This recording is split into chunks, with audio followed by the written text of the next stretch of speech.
ঘুমপাড়ানি মাসি পিসি ওদের বাড়ি এসো, খাট নাই পালং নাই, চোখ পেতে বসো, বাটা ভরা পান দেব, কাল ভরে খেও, যাবার সময় খোকার চোখে ঘুম দিয়ে যেও।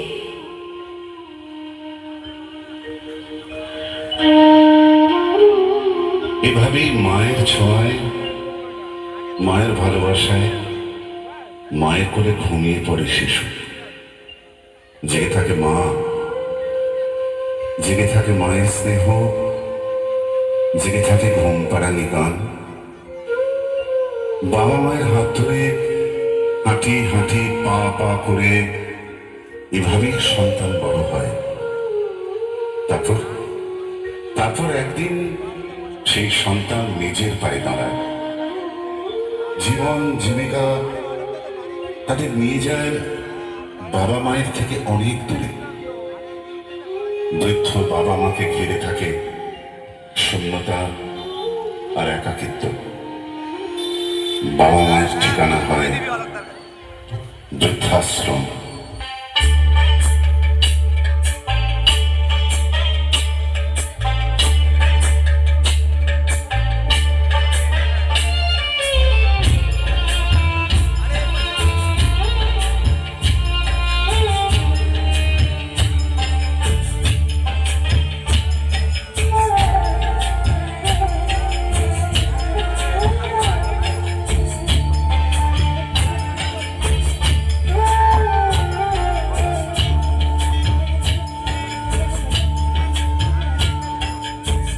ছেলে আমার মস্ত মানুষ, মস্ত অফিসার, মস্ত ফ্ল্যাটে যায় না দেখা এপার ওপার।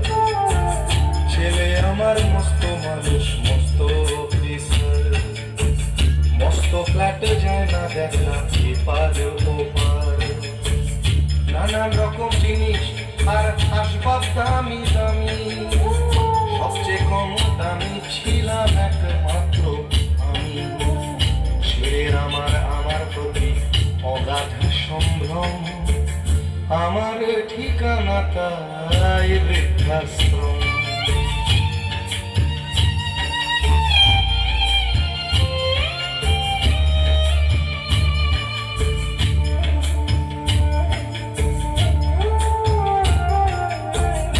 আমার ব্যবহারের সে আলমারি আনায় না, ওসব নাকি বেশ পুরনো ফ্ল্যাটে রাখা যায় না।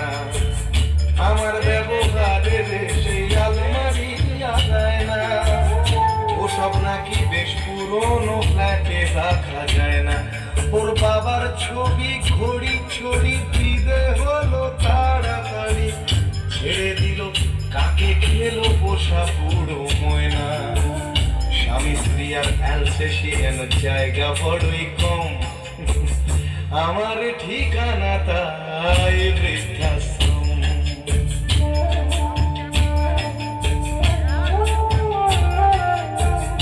নিজে হাতে ভাত খেতে পারতো না খোকা, বলতাম আমি না থাকলে রে কি করবি বোকা।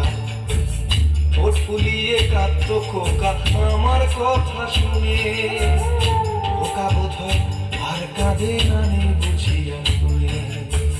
ছোটবেলায় স্বপ্ন দেখে কেঁদে দুহাত দিয়ে বুকের কাছে রেখে দিতাম বেঁধে।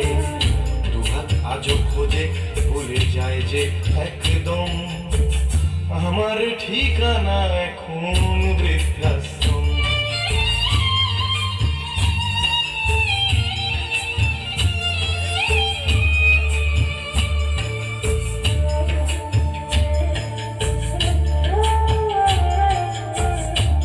কারো হয়েছে ছেলে 2 বছর হলো, মাত্র বছর 25 ঠাকুর মুখ তোলো। 100 বছর বাঁচতে চাই এখন আমার 60, 25 বছর পরে খোকার হবে 59। আশ্রমের এই ঘরটা ছোট, জায়গা অনেক বেশি, খোকা আমি দুজনেতে থাকবো পাশাপাশি।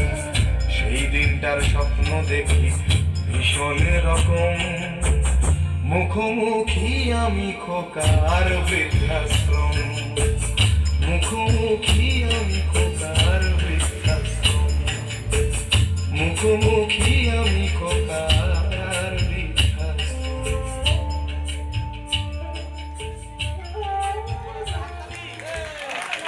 সকলে মিলে একটু জোর করে হাততালি দেবে।